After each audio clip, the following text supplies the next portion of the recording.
क्रांतीभूमी मांगरूळमधील सर्व या क्रांती गावातील विद्यार्थी विद्यार्थिनी शिक्षक आणि ग्रामस्थ यांना मी प्रथम वंदन करतो। आवाज येतो का मित्रांनो? पाठीमागे थोडा आवाज येत नाही, मी पुढे येतो।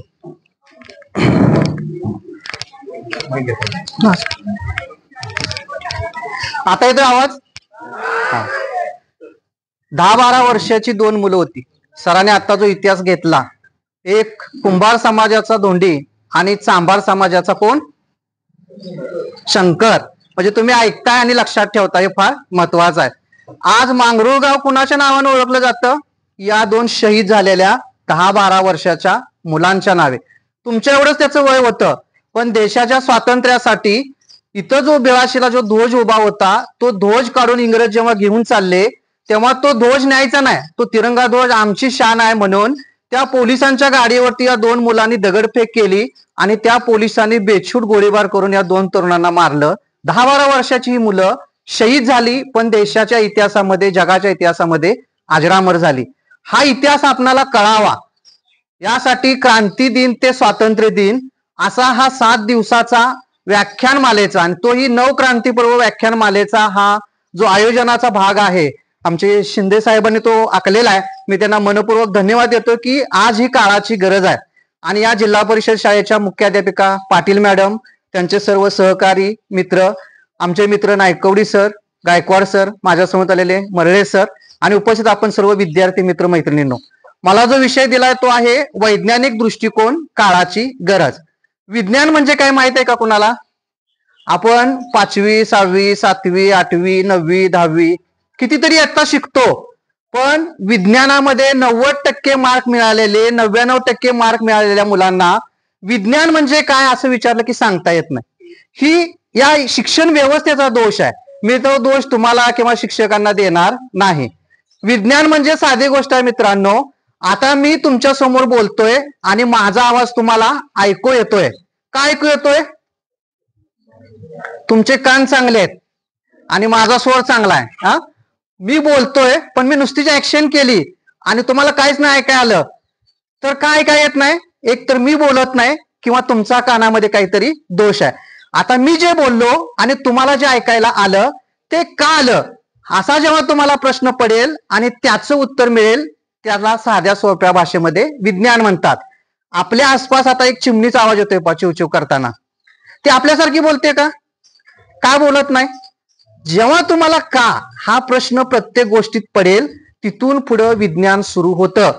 पण जगभरामध्ये हजारो वर्ष का हा प्रश्न विचारायला बंदी होती? विचारायचा नाही, प्रश्न विचारायचा नाही, शंका घ्यायची नाही, फक्त विश्वास ठेवायचा, श्रद्धा ठेवायचा। त्यांनी मम म्हटलं की आपण मम म्हणायचं आणि त्यांनी पाणी सोडा म्हटलं की आपण पाणी सोडायचं। पण पाणी का सोडायचं असं भटजीला विचारायचं नाही। जिथं प्रश्न निर्माण होतो तिथून कुतूहल सुरू होतं, जाणून घेण्याची इच्छा सुरू होते आणि तिथून विज्ञान सुरू होतं। दुर्दैवाने आम्ही पाठ्यपुस्तकात खूप काही शिकतो, पण त्याचा आमच्या व्यावहारिक जीवनाशी सांगड घालत नाही आणि त्यामुळे विज्ञानामध्ये गोल्ड मेडल मिळालेल्या माणसाकडे वैज्ञानिक दृष्टिकोन असतोच असं नाही।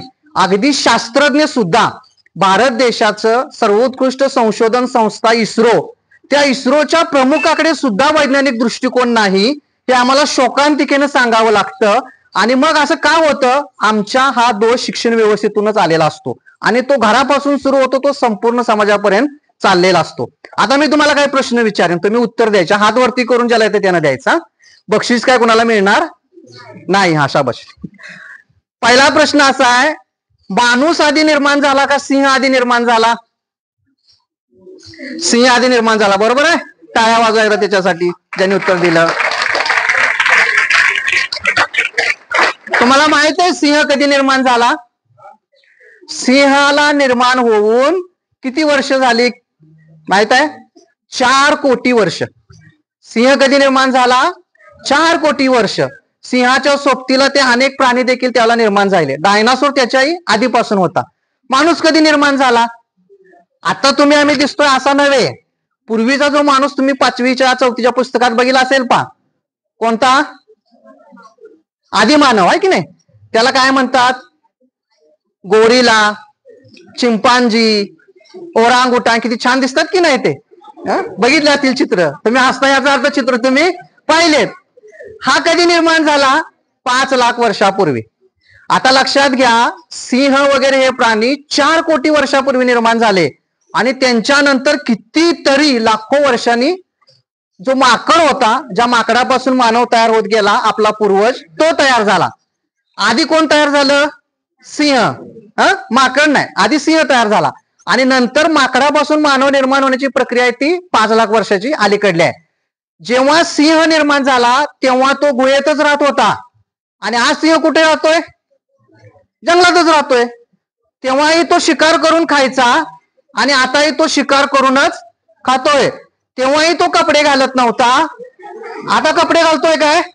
नाही घालत. का बरं? त्याला वाटत नसेल काय छान छान कपडे घालावी, भांग पाडावा, मोबाईल घ्यावा? वाटत असेल का नसेल? का वाटत नसेल? त्यानं विचार केला नाही. पण गुहेत राहणारा जो माणूस होता आधी मानव, तो त्या सिंहासारखाच आधी नग्न अवस्थेत होता. नग्न अवस्थेतच फिरायचा, त्याच गुहेत राहायचा, जाऊन शिकार करायचा. कच्चं मांस जसा वाघ सिंह खातो तसा तोही खायचा. हळूहळू त्याला एक एक प्रश्न पडायला लागला आणि मग प्रश्न पडत गेल्यामुळे त्या संपूर्ण प्राण्यांपेक्षा मनुष्य आज वेगळा झाला. कारण आपणाला प्रश्न पडतो. प्रश्न कुणाला पडतो? जिवंत माणसाला पडतो, मेलेल्याला प्रश्न पडत नाही. प्राण्यांना प्रश्न पडतात पण ते क्षणिक असतात, फार दीर्घकालीन विचार करणारे प्रश्न पडत नाहीत. मग त्याला प्रश्न काय पडायला लागले? त्याला असा प्रश्न पडायला लागला, रात्र का होते? अंधार का पडतो? कोण सांगेल? अंधार का होतो? रोज अंधार होतोय की नाही? संध्याकाळ होते, रात्र होते. रात्र झाली मग आपण अभ्यास करत बसतो, आहे की नाही, टीव्ही पुढे. का होते रात्र? सांगेल का कोण? हा, पाठीमागे येतोय का आवाज मित्रांनो? कोण सांगेल रात्र का होते? काय म्हटलं? मला ऐकायला नाही इकडं. मित्रांनो, हजारो वर्ष धर्मग्रंथात असं सांगितलंय, देव झोपला की रात्र होते आणि देव उठला की सकाळ होते. आणि देवानं तुमच्या आमच्या सोयीसाठी 2 झुंबर आकाशात टांगलेत. एक आहे सूर्य आणि एक आहे चंद्र. जेव्हा देव झोपतो तेव्हा सूर्य झोपतो आणि त्यामुळं रात्र होते आणि चंद्राचा शीतल प्रकाश पडतो, जसा आपण नाईट बल्ब लावतो रात्रीच्या वेळेला. आणि देव उठला की तो नाईट बल्ब बंद होतो आणि सूर्याचा बल्ब चालू होतो. असं हजारो वर्ष मानलं जात होतं. पुढे आपण बघणारा युरोपात काय होत होतं. त्याला दुसरा प्रश्न असा पडला, पाऊस का पडतो? आपल्याला प्रश्न पडायला पाहिजे की नाही? आता पाऊस आज का बरं नाही पडला? अनेक 4 दिवसानं पाऊस पडेल. हे प्रश्न तुम्हाला पडतात का? पाऊस का पडतो? ऊन का येतं? थंडी वारा का निर्माण होतो? असे प्रश्न ज्याला पडतात आणि त्याची उत्तरं शोधण्याचा जे प्रयत्न करतात, तिथूनच विज्ञान तयार होतं. हजारो वर्ष या माणसाला हा प्रश्न पडला आणि हळूहळू त्यात बदल होत गेला. माकडापासून मानव होताना पहिला बदल कुठला झाला मित्रांनो? तुम्ही शिकलाय पुस्तकात, होमो इरेक्टस. ऐकलाय का शब्द कधी? होमो इरेक्टस या टप्प्यामध्ये माकडापासून मानव होत असताना महत्वाचा असा एक बदल झाला. कोणता बदल झाला माहित आहे? तर तो बदल हा होता की माणसाचा जो पूर्वीचा चालण्याचा भाग होता, तोही 2 हात 2 पायावर चालायचा. पुढचे जे त्याचे 2 पायच होते, हात नव्हते. माकड चालताना आता बघताय ना तुम्ही, कसं चालतंय? थोडा वेळ पाठीमागच्या 2 पायावर चालतं पण जास्त वेळ चालू शकत नाही. इतर जनावर असे ताट चालू शकतात का मागच्या 2 पायावरती? नाही. का चालू शकत नाहीत? कोण सांगेल? त्यांच्या आईने त्यांना शिकवलं नाही म्हणून? त्यांच्या वडिलांनी त्यांना शिकवलं नाही का? शिक्षकांनी शिकवलं नाही? तुम्हाला प्रश्न नाही पडला तर विज्ञान तयार होत नाही आणि जर प्रश्न नाही पडला तर शास्त्रज्ञ तयार होत नाहीत. जगातली 30% लोकसंख्या आपल्या देशात आहे पण दुर्दैवानं एकही चांगला शास्त्रज्ञ आपल्याकडे नाही, कारण आपल्याकडे प्रश्नच पडत नाहीत. आणि प्रश्न पडला तर त्याची योग्य उत्तर शोधण्याचा आपल्याकडे मार्ग नाही. वैज्ञानिक दृष्टिकोन म्हणजे काय? पडलेल्या प्रश्नाचं योग्य उत्तर शोधणं. पहिला बदल कुठला झाला माहित आहे मित्रांनो? पहिला बदल झाला त्याच्या पाठीचा कणा ताठ झाला. काय बदल झाला? शाबाश, हुशार मुलं आहेत, त्यांनी ओळखलं. आता सर म्हणणार तुमच्या पाठीचा कणा ताठ आहे का? पाठीचा कणा ताठ झाला, हा पहिला बदल आहे.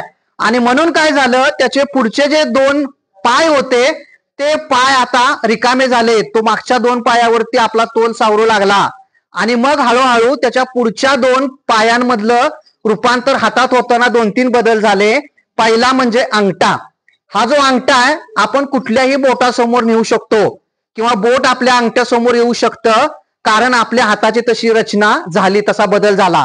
इतर प्राण्यांच्या मध्ये असा बदल झालेला नाही, म्हणून आपण हाताने जेवढी वजन उचलू शकतो तेवढा कुठलाही प्राणी उचलू शकत नाही. मात्र त्याच्या पाठीवर तो किती वजन घेऊ शकतो, पण हाताने उचलू शकत नाही. हा आपला पहिला बदल झाला. ते हात रिकामे झाल्यामुळे माणूस हळूहळू एक एक शस्त्र तयार करायला लागला. आदिमानाची शस्त्र तुम्ही पुस्तकात बघितली असतील की नाही, दगडाची वगैरे बनवलेली. आधी मोठी होती, पुन्हा थोडी छोटी होत गेली, अगदी अनकोचीदार होत गेली. असं सिंहाने एखादं शस्त्र तयार केलं तुम्हाला आठवतंय काय? वाघानं केलं, हत्तीनं केलं. असं कुठल्याही प्राण्याला करता आलं नाही, मनुष्याला करता आलं. पहिल्या टप्प्यातला हा जो माणूस होता त्याच्या मेंदूचं वजन किती होतं माहित आहे मित्रांनो? 750 ग्रॅम. आता आपल्या मेंदूचं किती वजन आहे माहित आहे? बरोबर. ऐश्वर्या रायच्या मुलीचं नाव कोणाला माहित आहे? ते पण माहित नाही. काय प्रश्नच नाही. आता आपल्या मेंदूचं वजन 1300 ते 1500 ग्रॅम आहे. आणि जगामध्ये कुठलाही प्राणी घेतला तर आपल्या मेंदू एवढं वजन कुठल्याही प्राण्याचं नाही. मग हे वजन का वाढलं माहित आहे? त्या माणसानं हळूहळू विचार करायला सुरुवात केली, म्हणून हे वजन मेंदूचं वाढत गेलं. तो माणूस आता शस्त्र तयार करू लागला. अग्नी का तयार होतो? आपण जाळ बघतोय की नाही घरात, कसा तयार होतो? काड्याची पेटी घेतो आणि लावतो आहे की नाही, किंवा लायटर घेतो लावतो. पहिले अशी काड्याची पेटी आणि लायटर नव्हता. मग त्या माणसानं शेकडो वर्ष बघितलं, त्याच्या असं लक्षात आलं, गारगोटीवर गारगोटी घासली की काय होतो? आग निर्माण होते. आणि मग त्याला आग तयार करायचं ज्ञान मिळालं. सिंह आग तयार करतोय का? इतर कुठला प्राणी आग तयार करतोय का? नाही. मग माणसालाही कला मिळाली. त्याने एके दिवशी असं पाहिलं की जंगलात मोठा वणवा पेटला आणि त्या वणव्यामध्ये काही प्राणी भाजून मेले. आणि मेल्यानंतर मग त्या माणसानं त्या प्राण्याचं मांस खाल्लं आणि त्याला असं लक्षात आलं की कच्चं मांस खाण्यापेक्षा जर भाजून मांस खाल्लं तर ते रुचकर लागतं आणि पचतं. आणि मग त्यांना मांस भाजून खायची कला आत्मसात झाली. सिंहानं कधी मांस भाजून खाल्लेलं बघितले का तुम्ही? कुत्र्यानं, मांजरानं? कारण त्यांना ती कलाच नाही किंवा त्यांना तो प्रश्न पडला नाही, त्याच्या मेंदून तो विचार केला नाही. हळूहळू त्याच्या असं लक्षात आलं, काही बिया जमिनीत पडतात, मातीत पडल्यानंतर त्या रुजतात, मोठ्या होतात आणि त्याला फळं येतात, फुलं येतात आणि ती खाऊन आपण उपजीविका करू शकतो. मग माणसाची शिकार करण्याची भटकंती त्याची थांबली आणि तो शेती करायला लागला आणि शेतीतून एक नवी क्रांती झाली. फक्त माणूसच शेती करू शकतो का? सिंहानं मोठी शेती केली असं कुठं घडलंय जगात? अमेरिकेतल्या सिंहाने शेती केली, इंग्लंड मधले सिंह फार हुशार आहेत, तिने तर हरित क्रांती सुरू केली. असं झालं का कधी? का नाही झालं? कारण त्यांना प्रश्न पडला नाही म्हणून ते तिथंच राहिले. माणसाला प्रश्न पडला म्हणून माणूस प्रगती करत गेला. जंगलात राहणारा माणूस हळूहळू छोटी घरं करत आज आपण इतकी सुंदर घरं केलेली आहेत. अशी घरं कुठल्या प्राण्याने केली का? काही प्राणी घरं करू शकतात. कुठली पक्षी घरं करू शकतात? चिमणी घर करू शकते. कावळा घर करतो का? दुसऱ्या घरात जाऊन राहतो. पण त्यांची घरं आहे तशीच आहेत शेकडो वर्ष झाली, तर फार त्याच्यात बदल नाही. माणसानं मात्र कितीतरी पराक्रम केले. तो समुद्रात घर बांधू शकतो, तो अगदी उंच हिमालयात घर बांधू शकतो. एवढंच काय, आपण चंद्रावर आणि मंगळावरती देखील जाऊन राहू लागलो. कशाच्या बळावरती? का देवाची इच्छा होती म्हणून? नाही. हे सगळं आपण आपल्या मेंदूमुळे केलंय, लक्षात घ्या. आज आपण विचार करतोय का? माणसाचा दुसरा जो टप्पा आला तो आला होमोसेपियन. या टप्प्यामध्ये माणसाचा मेंदू हळूहळू वाढायला लागला आणि ज्या भागाचा वापर झाला नाही तो गळून पडला. काय गळून पडलं माणसाचं सांगा आता? शाबाश, त्याला एकदा टाळ्या वाजवा. शेपूट का गळून पडलं? शरीराचा एक नियम आहे, ज्या भागाचा आपण कित्येक काळ वापर करत नाही तो भाग निष्क्रिय होतो आणि शेवटी गळून पडतो. मला काळजी आहे की पुढच्या 10-12 पिढ्यानंतर आपला मेंदू गळून पडेल का काय? कारण विचार करत नाही. आपला मोबाईल नंबर सुद्धा आपल्याला पाठ नाही. इतका मेंदूला ताण देण्याची आपल्याला आज गरज भासलेली नाही. पाढे पाठ करायचं ती लांबची गोष्ट राहिली. आज इतकं आळशी झालोय आपण या टेक्नॉलॉजीमुळं की काहीच आपल्याला पाठ नाही, मेंदूला ताण देत नाही. म्हणून तुमचा मेंदू गळून पडायचा नसलं तर काय केलं पाहिजे? विचार केला पाहिजे, प्रश्न पडले पाहिजेत. आता तुम्ही रोज आंघोळ करता का? सगळे आंघोळ करता? तू कुठल्या साबणानं करतेस? का बिन साबणानं करता? पाठीमागं मित्रांनो सांगा एक साबणाचं नाव. संतूर. कुठला कलर आहे साबणाचा? कलर बर. अजून दुसरा? लायबॉय. Red colour. हा, सिंथॉल.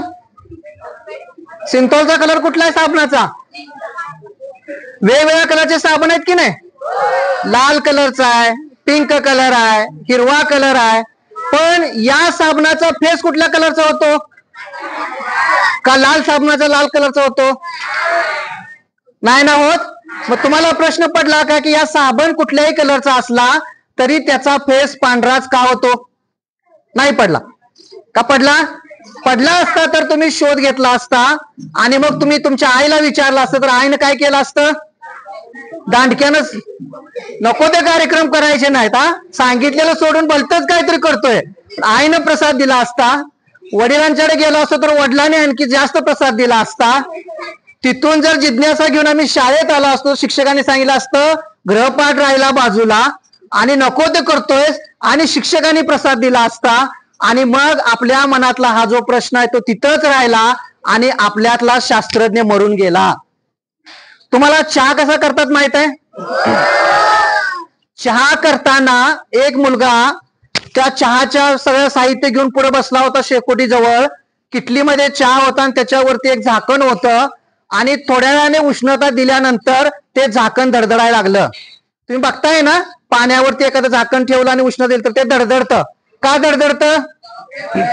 हा, वाफेमुळे. पण पूर्वी असं वाटायचं की त्यात भूत आहे आणि त्यामुळे ते धडधडतंय. मग आपल्या भारतातल्या एका मुलाला हा प्रश्न पडला, त्याने आईला विचारलं, आईनं पुन्हा तोच प्रकार केला, प्रसाद दिला. वडिलांना विचारलं, वडिलांनी पण प्रसाद दिला. शिक्षकांच्याकडे गेल्यावर शिक्षकांनी त्याला तशीच प्रसाद देण्याची प्रक्रिया केली आणि आपल्यातला शास्त्रज्ञ मरून गेला. हाच प्रश्न युरोप मधल्या एका मुलाला शाळकरी पडला की का बरं हे झाकण धडधडतंय. त्यानं त्याच्या आईला आणि वडिलांना जाऊन विचारलं, आपल्यात आणि युरोप मधल्या आई वडिलात आणि शिक्षण व्यवस्थेत काय फरक आहे पहा. त्या आई आणि वडिलांनी सांगितलं, आम्हाला काही माहित नाही, पण तुझ्या शिक्षकांना जाऊन विचार, ते तुला सांगतील. तो मुलगा शिक्षकांच्याकडे गेला, शिक्षकांना विचारलं. शिक्षकांनी सांगितलं, या प्रश्नाचं उत्तर मला माहित नाही, पण आपण शोध घेऊ आणि कधीतरी त्याचं उत्तर सापडेल. एखादी गोष्ट माहित नाही म्हणून कमीपणा येण्याची काही गरज नाही. नसेल तर नाही म्हणून सांगावं आणि शोधायसाठी प्रेरणा द्यावी. तो मुलगा शोधत राहिला, शोधत राहिला, शोधत राहिला आणि त्याने शोध लावला, वाफेमध्ये शक्ती असते. जेम्स वॅट नावाचा शास्त्रज्ञ तयार झाला. साधा प्रश्न होता ना हो, चहाच्या किटलीवरचं झाकण का धडधडतं? एवढ्या एका प्रश्नाने एक महान शास्त्रज्ञ जन्माला घातला. जेम्स वॅट नावाचा शास्त्रज्ञ निर्माण झाला. त्याने वाफेच्या शक्तीचा शोध लागला आणि युरोपमध्ये क्रांती होऊन अनेक कारखाने निर्माण झाले एका साध्या प्रश्नानं.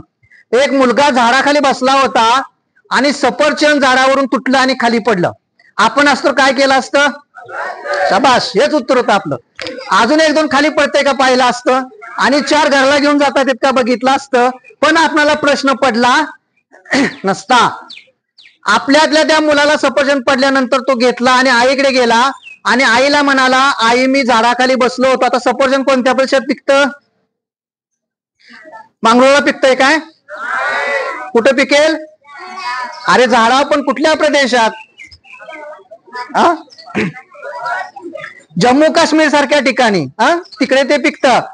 तिथल्या ठिकाणचा मुलगा आईकडे गेला आणि आईला म्हणाला, मी सफरचंदाच्या झाडाखाली झोपलो होतो आणि एक फळ पडलं. आई म्हणाली, नशीब तू सफरचंदाच्या झाडाखाली झोपला होतास. तू जर नारळाच्या झाडाखाली झोपला असतास आणि वरून नारळ पडला असता तर घरला यायची शक्यता नव्हती. आईने त्याची जिज्ञासा मारली, वडिलांनी मारली, शिक्षकांनी मारली. हाच प्रश्न युरोपातल्या एका मुलाला पडला. तो झाडाखाली झोपला, सफरचंद खाली पडलं. त्याला मनात प्रश्न आला की सफरचंद वरती का नाही गेलं? सफरचंद आहे तिथंच का नाही थांबलं, ते खाली का आलं? त्याने आपल्या आई वडिलांना विचारलं, ते म्हणाले मला माहित नाहीत, शिक्षकांना विचार. शिक्षकांच्याकडे गेले, शिक्षक म्हणाले मलाही माहित नाही, पण तू शोध घे, तुझा जी जिज्ञासा आहे ती चालू ठेव, एक दिवस तुला उत्तर मिळेल. आणि त्याने शोध घेतला, आणि काय शोध सापडला त्याला? कशामुळे सफरचंद खाली आलं? शाबाश, तुम्ही हुशार आहात. पृथ्वीच्या गुरुत्वाकर्षणामुळे ते फळ खाली आलं. मग मी तुम्हाला विचारतो, समजा आपण फुग्यामध्ये हवा भरली आणि तो सोडला, तर ते खाली येतो का? तो का वर जातो? मग का गुरुत्वाकर्षण फुग्याला लागत नाही? फुग्यानं काय करार करून घेतलाय का? असे प्रश्न ज्याला पडतील आणि उत्तर शोधायला लागेल, त्यातूनच शास्त्रज्ञ निर्माण होतात. आपल्या देशात एकच शास्त्रज्ञ असा झाला ज्याला नोबेल पुरस्कार मिळाला. माहिती आहे त्याचं नाव? 28 फेब्रुवारीला त्यांची आपण जयंती साजरी करतो. खरं तर ती जयंती पण नाही आणि पुण्यतिथी पण नाही. तो जो मुलगा होता तो जहाजात बसून भारतातून इंग्लंडला चालला होता. पूर्वी जहाजातून जायचे, त्याला विमान नव्हतं, आणि जहाजाचा प्रवास किती महिने असायचा? 3-3, 4-4 महिने प्रवास असायचा. आणि जहाजाने जात असताना त्याला एक प्रश्न पडला. आपण रोज बघतो पण आपल्याला पडत नाही. काय प्रश्न होता? समुद्र जो आहे त्या पाण्याचा रंग कसा आहे? निळा आहे. आणि वरती जे आकाश आहे त्या आकाशाचा रंग कसा आहे? पांढरा ठराविक वेळेला असतो, इतर वेळेला तो निळाच असतो. त्याला असा प्रश्न पडला जहाजातून जाताना, समुद्राच्या पाण्याचा रंग देखील निळाच आहे आणि आकाशाचा रंग देखील निळाच आहे, असं का? आपल्याला कधी प्रश्न पडला का? आपण रोज बघतोय. त्याला हा प्रश्न पडला आणि तो 6 वर्ष शोधत होता. किती वर्ष? 6 वर्षाचं उत्तर शोधत होता. 6 वर्षानंतर त्याला उत्तर सापडलं. सूर्यकिरण जे वरून येतात त्या सूर्यकिरणांच्या मुळेच समुद्राचा देखील पाण्याचा रंग निळा आहे आणि आकाशाचा देखील रंग निळा आहे, आणि त्याला नोबेल प्राइज मिळाला. फक्त एक साधा प्रश्न होता, समुद्राचा आणि पाण्याचा रंग आणि आकाशाचा रंग निळा काय? 6 वर्ष का का का तो शोधत राहिला आणि त्याला नोबेल प्राइज मिळाला. तुम्ही अशा प्रश्नांची उत्तर शोधता का? तुम्हाला मी मगाशी विचारलं होतं, रात्र का होते? आपल्याला कधी प्रश्न पडला? कधी शोधला? आपण शोधायला पाहिजे असे प्रश्न. मित्रांनो, युरोप मधले काही उदाहरणं घेऊया आणि आता आपण आपल्या देशाकडे येऊया. युरोपमध्ये एका व्यक्तीनं दुर्बीण घेतली, दुर्बीण माहित आहे ना, आणि दुर्बीण घेऊन त्याने आकाशाकडे पाहिलं आणि त्याने सांगितलं पृथ्वी कशी आहे? नक्की आहे ना? पण धर्मग्रंथ जो आहे ख्रिश्चनांचा बायबल, त्याच्यामध्ये असं सांगितलंय पृथ्वी सपाट आहे. हा जो फळ आहे की नाही आपला, या पद्धतीनं पृथ्वी आहे सपाट. आणि मग तो म्हणाला ब्रुनो की नाही नाही, मी पाहिलंय दुर्बिणीतून पृथ्वी गोल आहे. त्यावेळेला तिथल्या धर्म मार्तंडाने त्याला बोलावलं, त्याच्यावरती खटला दाखल केला आणि ते म्हणाले तुला काय अकलेचा भाग आहे की नाही? पृथ्वी गोल असती तर आपण पडलो असतो की नाही? समजा एखादी गोल वस्तू आहे आणि त्या गोल वस्तूवरती घर बांधायला शक्य आहे का हो? आपण उभा तर राहू शकू का? एखादा गोल असा बॉल असेल त्यावरती आपण उभा राहू शकतो का? बसू पण शकत नाही, पाय उचलले की आपण पडतो. मग जर पृथ्वी गोल असती तर ही सगळी घरं उभा राहिली असती का? डोंगर उभा राहिले असते का? मग तू चुकीचं बोलतोयस. आणि बायबल कुणी लिहिलंय? येशू ख्रिस्तांनी, जो प्रत्यक्ष देव आहे. तुला देवापेक्षा जास्त कळतं काय? माफी माग. तर तो म्हणाला मी माफी मागणार नाही, कारण मी बघितलंय दुर्बिणीतून पृथ्वी गोल आहे. मग त्या ब्रुनोला काय केलं असेल हो? त्याला रोम मध्ये एका चौकामध्ये असा एक पोल उभा केला. त्या पोलला त्याला करकचून बांधण्यात आलं दोरीनं, त्याच्या अंगावरती तेल ओतण्यात आलं आणि त्याला जिवंत जाळला. हा जगातला पहिला व्यक्ती आहे जो पृथ्वी गोल आहे एवढं सांगत होता, तरी युरोप मधल्या लोकांनी त्याला जिवंत जाळला. जशी आपल्याकडे देखील देवधर्माच्या संकल्पना तशा तिकडे या जगात सगळीकडे आहेत आणि ते धर्मग्रंथाच्या विरोधात काही मान्य करत नाहीत. त्याच्यानंतर आणखीन एक शास्त्रज्ञ आला, कोपर्निकस नावाचा. कोपर्निकसनं काय सांगितलं माहितीये का मित्रांनो? त्यानं देखील दुर्बीण घेतली, पाहिलं आणि त्याच्या असं लक्षात आलं. आता मी तुम्हाला प्रश्न विचारतो, पृथ्वी सूर्याभोवती फिरते का सूर्य पृथ्वीभोवती फिरतो? पृथ्वी सूर्याभोवती फिरते. हे तुम्हाला नॉलेज आहे की नाही? ते कुणी दिलं? कोपर्निकस. नाव लक्षात ठेवायचं. कुणी? कोपर्निकस. त्या धर्म मार्तंडांनी कोपर्निकसला बोलावलं आणि त्यांना म्हणाले तुला काय अकलेचा भाग आहे की नाही. तो म्हणाला काय झाला, काय सांगतोय चुकीचं लोकांना. म्हटलं बरोबर सांगतोय. चुकीचं आहे म्हटले. बायबल मध्ये काय सांगितलंय, पृथ्वी आहे तिथंच आहे, सूर्य फिरतो. आता हा माझा हात आहे, आता फिरायला लागलाय की नाही. फिरल्यामुळे तुम्हाला जाणवतोय का कुणीकडून कुणीकडे चाललाय, जाणवतोय की नाही. आता समजा हा इथंच आहे, फिरत नसेल तर जाणवेल का. मग आपली सूर्य आहे तो सकाळी कुठे असतो, दुपारी, आणि सायंकाळी कोण फिरतय, सूर्य फिरतोय की नाही. त्यांना असंच वाटत होतं आणि म्हणून येशूनं देखील बायबलमध्ये लिहिलं होतं की सूर्य फिरतोय आणि पृथ्वी आहे तिथंच आहे. कोपर्निकस म्हणाला नाही, सूर्य आहे तिथंच आहे, तो फक्त स्वतःभोवती फिरतो. पृथ्वी स्वतःभोवती पण फिरते आणि स्वतःभोवती फिरता फिरता सूर्याभोवती पण फिरते. त्याला काय म्हणतात, स्वतःभोवती फिरलं की परिवलन आणि सूर्याभोवती फिरली की परिभ्रमण. मी तुम्हाला विचारलं होतं दिवस आणि रात्र का होते. पृथ्वी जेव्हा फिरत असते, जो भाग पृथ्वीचा सूर्याच्या बाजूला येईल तेव्हा काय होईल, दिवस होईल, आणि जो भाग सूर्याच्या विरुद्ध दिशेला जाईल तेव्हा काय होईल, रात्र होईल. देव जागा झाला म्हणून दिवस होईल का, किंवा देव झोपला म्हणून रात्र होणार नाही. हे कोपर्निकसनं सांगितल्यानंतर त्याला बोलावून घेतलं, म्हणले माफी माग नाहीतर तुलाही मोठा त्रास होईल. त्याने माहित होतं ब्रुनोला काय त्रास दिला होता. कोपर्निकसनं जाहीर माफी मागितली आणि म्हणाला की मला जे सगळं माहित होतं हे चुकीचं आहे, मी तुमची माफी मागतो. त्यानंतर गॅलिलिओ नावाचा माणूस आला, त्याने एक मोठी दुर्बीण तयार केली आणि त्या दुर्बिणीतून तो आकाशामधले सगळे सूर्य बघत होता. आकाशात किती सूर्य आहेत, एकच, असं आपल्याला शिकवलं की नाही. पण हे चुकीचं आहे. आकाशामध्ये रात्रीवरती बघा, घरातनं गेल्यानंतर घरी गेल्या रात्री जेवढ्या तुम्हाला चमचमणाऱ्या चांदण्या दिसतात की नाही, हे सगळे सूर्य आहेत. तुम्हाला प्रश्न पडेल की कसे काय, ते सगळेच्या सगळे सूर्य आहेत. कारण स्वयंप्रकाशित कोण असतो, तारा असतो. सूर्य तारा आहे त्यामुळे त्याचा प्रकाश आहे. आपणाला जो सूर्य दिसतोय तो पृथ्वीपासून खूप जवळ आहे म्हणून तो तसा दिसतोय. पण पृथ्वीपासून लाखो प्रकाश वर्ष दूर इतके सगळे सूर्य आहेत आकाशामध्ये, जे तुम्हाला रात्रीच्या वेळेला चांदण्यासारखे दिसत आहेत. एवढे सगळे सूर्य आहेत, पण आपल्याला कधी शिकवलेलं नाही. त्यामुळे सूर्य आपणाला एकच आहे असं वाटतं. तो सांगतो की सूर्य आहे तिथंच आहे, पृथ्वी त्याच्या भोवती फिरते. गॅलिलिओनं हेच मांडल्यानंतर त्याला बोलावण्यात आलं, त्याला तुरुंगात टाकलं आणि 6 वर्ष त्याला हालहाल करून मारलं. आज तुम्हाला सांगितलं कोणी पृथ्वी सूर्याभोवती फिरते का, सूर्य पृथ्वीभोवती फिरतो, आणि तुम्ही उत्तर दिलं तर तुम्हाला कोणी मारेल का, नाही मारणार. का नाही मारणार, कारण त्यांनी ती शिक्षा भोगले आणि नंतरच्या लोकांनी त्यावरती विश्वास ठेवला. सूर्य आहे तो तिथंच आहे आणि सूर्य जो आहे तो तिथंच आहे, पृथ्वी त्याच्या भोवती फिरते. हा विचार आमच्याकडे 1000 वर्षापूर्वी सांगितला होता आर्यभट्टाने. आपल्याला माहित आहे का, आपल्याकडे काय आहे माहित आहे का, चांगल्या विचाराला पाठबळ मिळत नाही, त्यामुळे आपल्याकडे शास्त्रज्ञ होत नाहीत. आता मी तुम्हाला एक प्रश्न विचारणार. आपल्याकडे कोण श्रेष्ठ, असा एक स्पर्धा होती प्राचीन काळात, गणपती आणि त्याचा भाऊ कार्तिकेय. माहित आहे ना तुम्हाला, नक्की माहित असणार, तुम्ही हुशार मुलं आहे. कार्तिकेयनं काय केलं, काय शर्यत काय लावली होती, जो पृथ्वी प्रदक्षिणा घालून येईल सगळ्यात आधी तो श्रेष्ठ. कार्तिकेय निघाला, कार्तिकेयचं वाहन काय होतं, मोर होता. शाबाश, काय जनरल नॉलेज आहे मुलांचं. तुम्हाला सगळ्यांसाठी एकदा टाळ्या वाजवा. आता गणपती निघाला, गणपतीचं वाहन काय आहे, कोण आधी जाऊन येईल, कसं काय बरं सांगा बरं. हा एक जर सांगा, उठून सांगा काय झालं, गणपती कसा काय पहिला आला, हा सांग बा, उठून सांग, मोठ्या आवाजात सांग.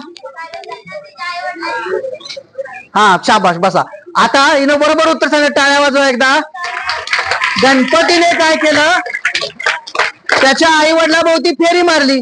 आई वडिलाभोवती फेरी मारायला काय फार लागत नाही, पण पृथ्वीला फेरी मारायला खूप काळ लागतो. आणि कार्तिकेय सगळ्या पृथ्वीला फेरी मारून आला. कार्तिकेय कुठून निघाला, कुठं कुठं गेला, याचे सगळे उल्लेख कार्तिकीय पुराणमध्ये आहेत. पण निर्णय कुणाच्या बाजूने दिला, गणपतीच्या बाजूने दिला.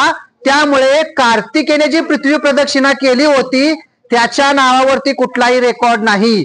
जर कार्तिकेयच्या बाजूने निर्णय आला असता तर आम्हाला पृथ्वी केवढी मोठी आहे, कुठं कुठं जावं लागतं हे कळालं असतं आणि आम्ही आमच्या देशातून बाहेर पडून जगावरती राज्य केलं असतं. पण आम्ही करू शकलो का? नाही. कारण निर्णय कोणाच्या बाजूने गेला होता? कार्तिकेयच्या. चार्वाक नावाचा एक आमच्याकडे विचारवंत होता. तुम्हाला यज्ञ माहित आहेत का मुलांनो? यज्ञ असतो बघा, असे कुंड यज्ञ असतो, त्याच्यामध्ये लाकडं वगैरे टाकतात, तूप टाकलं जातं, अग्नी पेटवला जातो, वेगवेगळे पदार्थ टाकतात, त्याला काय म्हणायचं? यज्ञ. असे यज्ञ प्राचीन काळी केले जायचे आणि यज्ञामध्ये अनेक प्राण्यांचे बळी दिले जायचे. आणि पुरोहित काय सांगायचे? यज्ञातनं जो धूर निघतो तो कुठे जातो? धूर खाली जातो का वर जातो? वरती कोण आहे?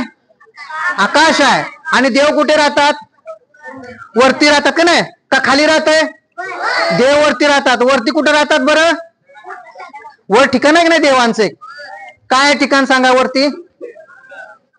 स्वर्ग. बरोबर आहे की नाही? स्वर्गात देव राहतात. आणि ते सांगायचे की ते धूर देवाकडे जातो आणि देवाला सगळं ते मिळतं आणि त्यामुळे जो कोणी यज्ञ करेल त्याला पुण्य लागतं आणि पुण्य लागल्यानंतर माणूस स्वर्गात जातो. आता माणूस स्वर्गात कधी जातो? शाबाश. याच्यात एक वाक्य येतं, जिवंत कोणी गेलंय का? आणि मग स्वर्गात गेल्यावर तिथं काय करतो? स्वर्गात का जायचं सांगा बरं? स्वर्गामध्ये त्यांची करमणूक करायसाठी डान्सर असतात. त्यांची नावं माहित आहेत का? एकाला पण माहित नाही? हा सांगा. रंभा, बघा उर्वशी नावालं आणि मध्ये राहिली. शाबाश, काय नॉलेज आहे. एक शास्त्रज्ञ माहित नाही पण रंभा, मेनका, उर्वशी पक्के आहेत. हा, त्यात कुठलंही दुमत नाही. आणि मग पुण्य करायचं, यज्ञ करायचे, प्राण्यांचे बळी द्यायचे, वरती जायचं आणि काय करायचं? रंभा, मेनका, उर्वशी डान्स करणार आणि आपण ते बघायचं. नुसतं नाही, त्या रंभा, उर्वशी, मेनका हात दाबणार, पाय दाबणार. असे सोमरस नावाचं एक दारू आहे, ती त्यांना दिली जाते आणि मग मादक वृत्ती तयार होते. अशा प्रकारचा एन्जॉय वर स्वर्गात असतो. म्हणून माणसाला मेलं की कुठे जायचं असतं? पण कधी जाता येईल? पण नुसतं मेल्यावर जाईल का? त्यासाठी तुमच्या अकाउंटवर एक बॅलन्स लागतोय. कसला? पुण्याचा. चांगलं केलं तर पुण्य आणि वाईट केलं तर नरकात. स्वर्गात कायमस्वरूपी नाही बर का, बॅलन्स आहे तोपर्यंत. एकदा का बॅलन्स संपला की मग त्या रंभा, मेनका, उर्वशी हात पाय दाबत दाबत गळा दाबतात आणि मग पुन्हा आपण नरकात जातो.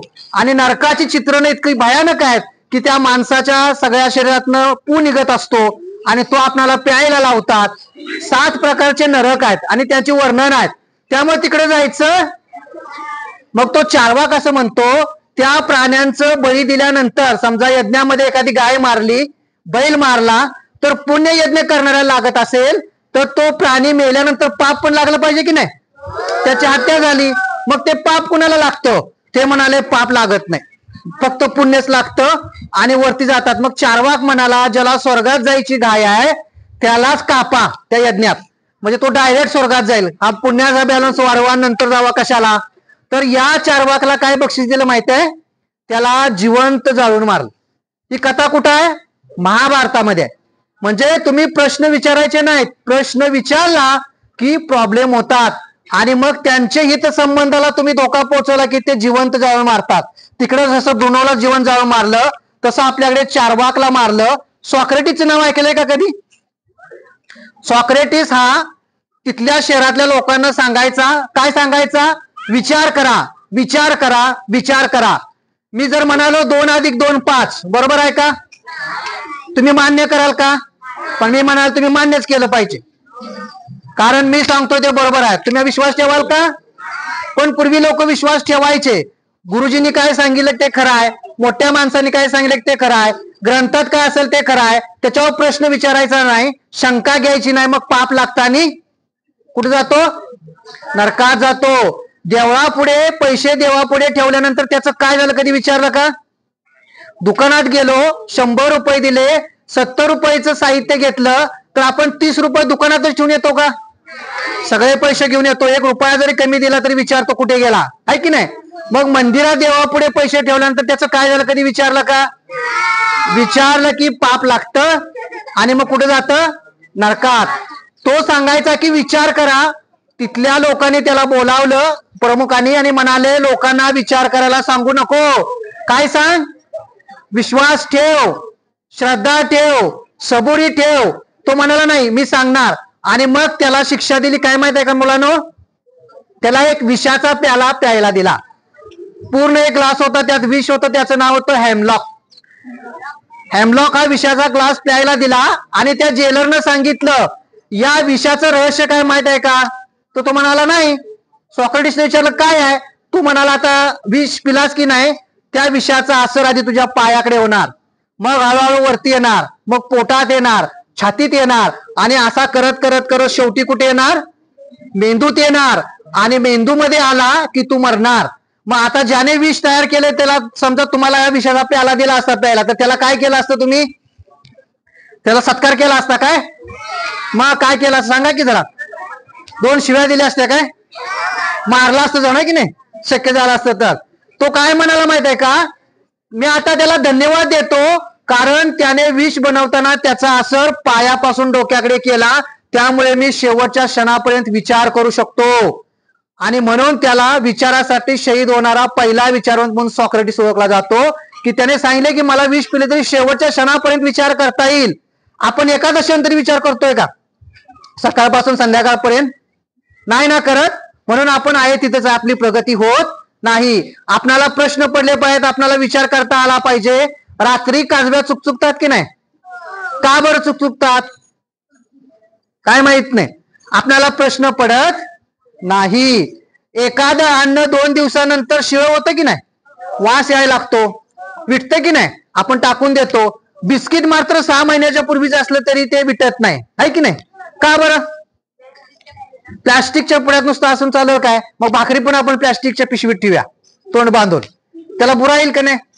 त्याला प्रश्न पडलाय प्लास्टिक असतंय, त्याच्यापेक्षा त्यात अशी केमिकल असतात की ती केमिकल टाकल्यामुळं बिस्किट कुजत नाही. कुठलं केमिकल असतं? माणूस मेल्यानंतर त्याची बॉडी ठेवतात की नाही कुजू नये म्हणून. ती जी केमिकल असतात ती सगळी केमिकल बेकरीच्या प्रोडक्ट मध्ये असतात आणि आम्ही तेच आवडीनं खातो. आईने केलेली चपाती, भाकरी, भात, भाजी आम्हाला जास्त आवडत नाही. आम्हाला कुरकुरे वेफर्स आवडतात. मग असले खाऊन शक्तिशाली माणसं तयार होतील काय? नळ्या खाणाऱ्याकडे ताकद येईल काय? नाही ना. मग आम्ही काय खायला पाहिजे? आम्हाला कळायला पाहिजे की नाही? आईने केलेली चपाती भाकरी चांगले का कुरकुरे चांगले? आणि खायचं काय? चपाती भाकरीच खायची, कुरकुरे खायचे नाही. एवढे जरी कळाल तर आपल्याला आपले शरीर सांभाळता येईल की नाही? दूध पिणं चांगलं आहे का वाईट आहे? मग चहा पिणार का दूध? नक्की का? चला आता आपण आपल्या व्याख्यानाकडे पुढे जाऊया ना.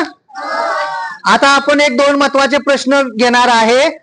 एक असा प्रसंग आहे, होमोसेपियन सेपियन जेव्हा माणूस झाला, म्हणजे मी आता दिसतोय तसाच होमोसेपियन सेपियन त्यावेळेला किती वर्षापूर्वी? 10,000 वर्षापूर्वी.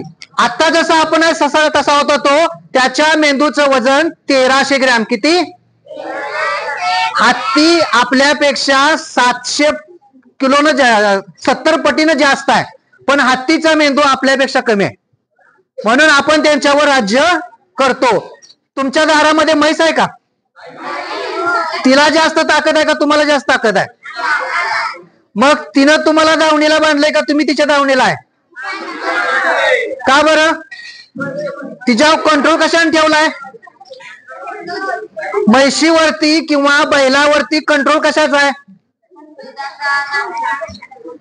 एक अशी वस्तू आहे, ती वस्तू काढली की मग तुम्हाला पळताबोळी थोडी होते. बरोबर आहे? काय आहे?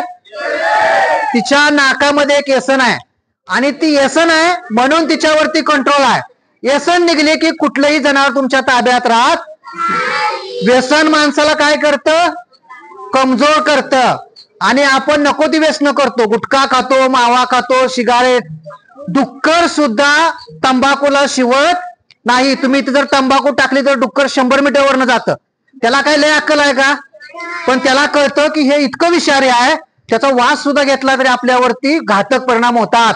आणि माणूस पैसे देऊन खातोय तंबाखू आणि गुटखा मावा खातोय. पिकावरती मावा पडला, पीक चांगलं होतंय का खराब होतंय?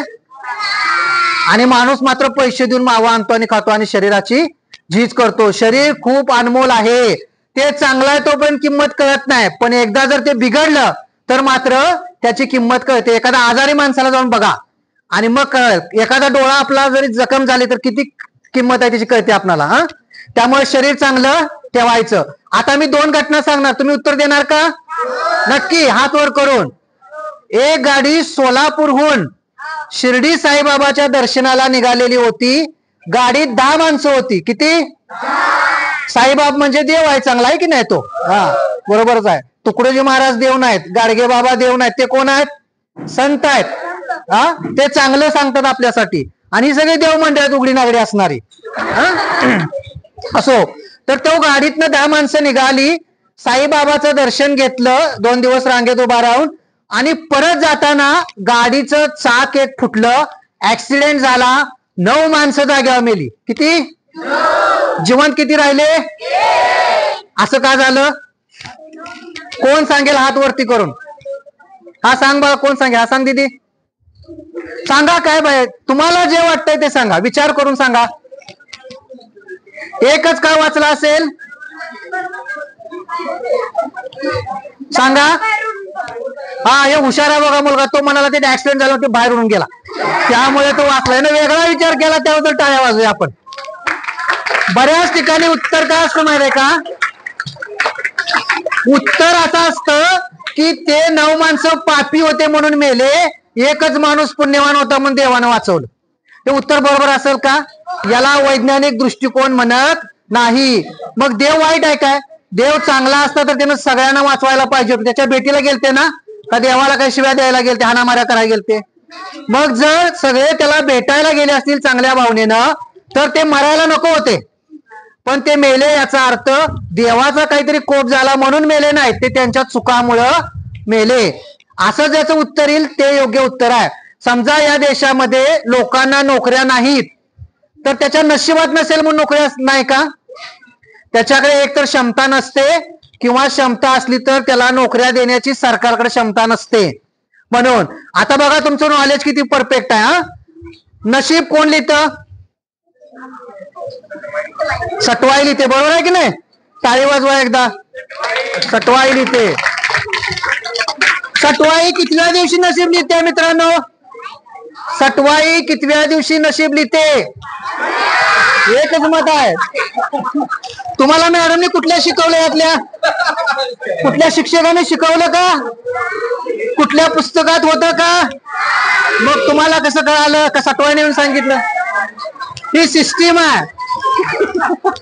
या सिस्टीम मध्ये तुम्हाला आधीच सगळं शिकवलं जातं. पाठीमागे शांत. सटवाई कितव्या दिवशी नशीब लिहिते? आणि ती जर चांगल्या मूड मध्ये नसेल, नवऱ्याला भांडून आली असेल, आणि तिनं जर तुमचं वाईट नशीब लिहिलं आणि जर वाईट गोष्टी करायला लागल्या, तर आई किंवा वडील असं काही झालं की रागारागानं म्हणतात आमच्या कशाला पुजलंय? 5वीला पुजलंय. म्हणजे 5व्या दिवशी सटवाई नशीब लिहिते. कुठं लिहिते? कपाळावर लिहिते. यात पण एक वाक्यात आहे, या कपाळावर. कशानं लिहिते? पेनानं लिहिते. सिस पेन्सिलनं लिहिलं असतं खुडून टाकता आलं असतं. पण ठीक आहे, आता एवढे झालं आहे की नाही? आणखीन एक नशीब असतं. कुठं असतं? हातावर असतं की नाही? या हातावर रेषा आहेत का? बघा बरं, सगळ्यांच्या हातावर आहेत का? कुठल्या कुठल्या रेषा आहेत कोण सांगल? या रेषा आहेत की नाही? या रेषांना एक नाव आहेत ठराविक, माहित आहे का? पाठीमागे आहे मित्रा, सांग सांग के. कोणती रेषा आहे? भाग्य रेषा, धन रेषा, आयुष्याची रेषा. असं सांगितलं जातं की या रेषेमध्ये तुमचं जेवढं आयुष्य आहे तेवढंच तुम्ही जगता आणि त्यानंतर मरण पावता. खरंय का हो? मग मी तुम्हाला प्रश्न विचारणार, प्रश्न पडला पाहिजे की नाही? या हातावर जर आपल्या आयुष्याची रेषा असेल आणि ती संपल्यानंतर आपण मरणार असो, तर हात नसणाऱ्या माणूस जगेल का? जिवंत आहेत की नाही माणसं हात नसणारे? कोल्हापूरला जर कधी गेला, आंबा माता बघण्याऐवजी मुस्लिम समाजाची एक गृहिणी आहे तिथं, तिला दोन्ही हात नाहीत आणि पायानं पण ती पांगळी आहे, पण ती शेकडो महिलांना रोजगार देते. कारण तिनं तिचं नशीब हातावरती शोधलेलं नाही, तिच्या मनगटाच्या हिमतीवरती शोधलंय. ज्याला यशस्वी व्हायचंय त्यानं मनगटाच्या हिमतीवरती, स्वतःच्या हिमतीवरती आपलं भाग्य लिहायचं. कुठली सटवा येऊन भाग्य लिहित नाही किंवा कुठल्याही हातावरती नशीब नसतं, हे नेहमी लक्षात ठेवा. नशीब म्हणजे काय असतं? कर्तृत्व अधिक संधी. तुमच्याकडे कर्तृत्व पाहिजे आणि त्याच्या बरोबर तुम्हाला संधी पाहिजे. समजा एखाद्या वेळेला तुम्ही प्रयत्न केला, पोलीस भरतीला उतरला आणि पोलीस भरती नाही झाला, तर तुमच्या नशिबात नाही म्हणून झाला का? नाही. आम्ही कुठं कमी पडलो हे तपासून पाहायला पाहिजे आणि आपल्या जेवढे दोष आहेत, उणीव आहेत, त्या दूर केल्या पाहिजेत. समजा मी रनिंग मध्ये मागे पडलो, मला घेतील का पोलीस भरतीला? मग मी काय करायला पाहिजे? हनुमानाच्या मंदिरात जाऊन उपास तपास करायला पाहिजेत काय? मग काय केलं पाहिजे? पळायचं प्रॅक्टिस केलं पाहिजे की नाही? सातत्याने प्रॅक्टिस करून जेवढा वेळ आहे त्या वेळेच्या आत आम्हाला येता आलं पाहिजे. समजा आम्ही पळून उत्कृष्टरित्या तिथं आलो आणि पेपरमध्ये मागे पडलो, मग आम्हाला कोणाचा उपवास करायला पाहिजे? पेपरचाच उपवास करायला पाहिजे. अभ्यास पेपरचाच करायला पाहिजे. सरस्वतीची पूजा करून आमचा पेपर सुटणार नाही. कुठल्या बाबाचा गंडा दोरा लॉकेट टाईट घालून आमचा पेपर सुटणार नाही. अभ्यासच करावा लागेल आणि जेवढा तुम्ही अभ्यास करत जाल, मग हळूहळू तुमच्यात प्रगती होईल आणि तुम्ही यशस्वी होणार. मग काय म्हणणार? माझ्या नशिबात होतो म्हणून नाही, मी प्रयत्न केला म्हणून झालो. नशिबावरती दोष दिला की आयुष्यात आहे तिथंच राहणार, पुढे जाणार. पण स्वतःच जर मूल्यमापन केलं, आपल्यातल्या उणीवा तपासल्या, त्या दूर केल्या आणि योग्य वेळी योग्य प्रयत्न केले, तर तुम्ही नक्की होणार. आता तुम्हाला अब्दुल कलाम माहित आहेत का मित्रांनो? कोण होते? शास्त्रज्ञ होते. शाबास. त्यांनी काय शोध लावला? Missile man. बघा हुशार आहेत मॅडम तुमची मुलं, त्यांना सटवाई बरोबर हे पण माहित आहे. टाळ्या वाजवा यांच्यासाठी एकदा. गुड. अब्दुल कलाम या देशाचे राष्ट्रपती झाले, बरोबर आहे की नाही? त्यांचं चरित्र कधी वाचलं का मुलांनो? रामेश्वरम सारख्या एका प्रदेशामध्ये समुद्र किनारी हा माणूस पेपर सकाळी विकायचा आणि शाळेचे खर्च भागवायचा. कारण घरची परिस्थिती एवढी हालाकीची होती की शिकायला पैसे नव्हते. मग तो पेपर टाकायचा आणि पैसे मिळवायचा. पाठीमागे येतो का आवाज? पुढे तो शिक्षणासाठी गेल्यानंतर पैसे नव्हते, त्याच्या बहिणीनं स्वतःच्या गळ्यातले दागिने विकले आणि अब्दुल कलामांचं शिक्षण केलं. आणि अब्दुल कलाम एक मिसाईल मॅन म्हणून प्रसिद्ध झाले, एक चांगले नावाजलेले राष्ट्रपती झाले. पण सगळ्यात वाईट गोष्ट कोणती केली? राष्ट्रपती झाल्यानंतर अब्दुल कलामांनी पहिलं काम कोणतं केलं माहिती आहे मित्रांनो? पहिलं काम त्यांनी काय केलं? विमान काढलं. दिल्लीतून ते विमान निघालं, कुर्तकोटीला आलं आणि कुर्तकोटीच्या नरेंद्र महाराजाच्या जाऊन तो माणूस पाया पडला.